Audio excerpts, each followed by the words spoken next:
అసలు అసలు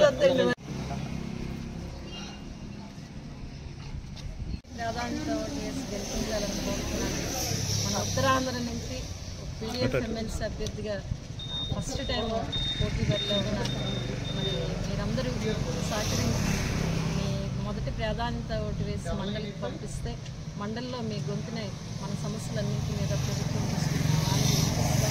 ప్రభుత్వంపై ఒత్తిడి చేసి మన సమస్యల పరిష్కారానికి కృషి చేస్తానని చెప్పి మీ దృష్టికి తీసుకొస్తాం.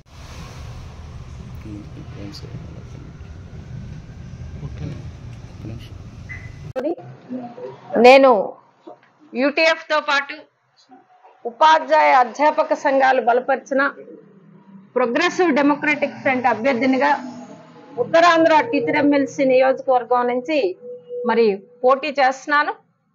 ముఖ్యంగా విద్యారంగంలో ఉండేటటువంటి అనేక రకాల నష్టదాయకమైనటువంటి సంస్కరణలు తిప్పికొట్టేదానికోసం ఈరోజు ప్రభుత్వం తీసుకొచ్చేటటువంటి అనేక రకాల రిఫార్మ్స్ విద్యారంగానికి నష్టం కలిగిస్తున్నాయి కనుక వాటిని తిప్పికొట్టేదానికోసం రద్దు చేయించేదానికోసం భవిష్యత్తులో మా దీర్ఘకాలిక క్యాంపెయిన్ చేసి వాటిని రద్దు చేసేదానికి ప్రయత్నం చేయాలనేటటువంటిది మా ఎన్నికల ఎజెండాలో మేనిఫెస్టోగా పెట్టి ముందుకి వచ్చాం.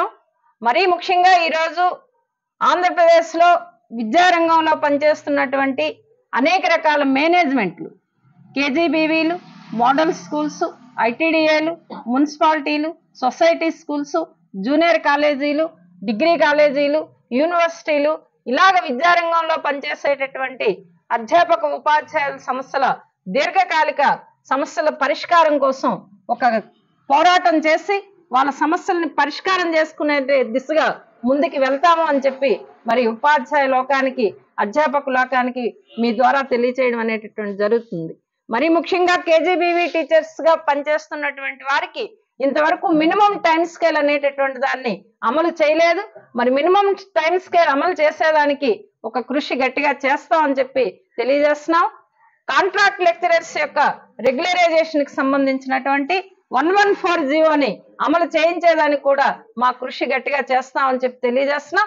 అలాగే గిరిజన ప్రాంతాలలో జీవో నెంబర్ 3ని అమలు చేయించేదానికోసం ఆ సంక్షేమ ఉపాధ్యాయుల యొక్క సమస్యలు పరిష్కారం చేసేదానికి కూడా ఒక కృషి చేస్తామని చెప్పి తెలియజేస్తున్నాం. ముఖ్యంగా ఈరోజు సొసైటీ స్కూల్స్ లో పనిచేసేటటువంటి టీచర్లు కానీ లెక్చరర్లకు కానీ 62 ఏళ్ల సర్వీస్ని పెంపుదల అనేటటువంటిది అమలు చేయలేదు ఈ ప్రభుత్వం. కనుక అమలు చేసేదానికి మా పూర్తి ప్రయత్నం చేస్తామని చెప్పి తెలియజేస్తున్నాం. మరీ ముఖ్యంగా ఈరోజు రాష్ట్ర ప్రభుత్వం మేము అధికారంలోకి వస్తే పిఆర్సి కమిటీలు వేస్తాము, 30% ఐఆర్ ఇస్తాము, ఆర్థిక పరమైనటువంటి సమస్యలన్నీ పరిష్కారం చేస్తామని చెప్పారు. 6 మాసాల లోపలే పరిష్కారం చేస్తామని చెప్పారు. కానీ ఇంతవరకు వాటి గురించి మాట్లాడలేదు. కనుక భవిష్యత్తులో ఆర్థిక పరమైనటువంటి అంశాలన్నీ సాధన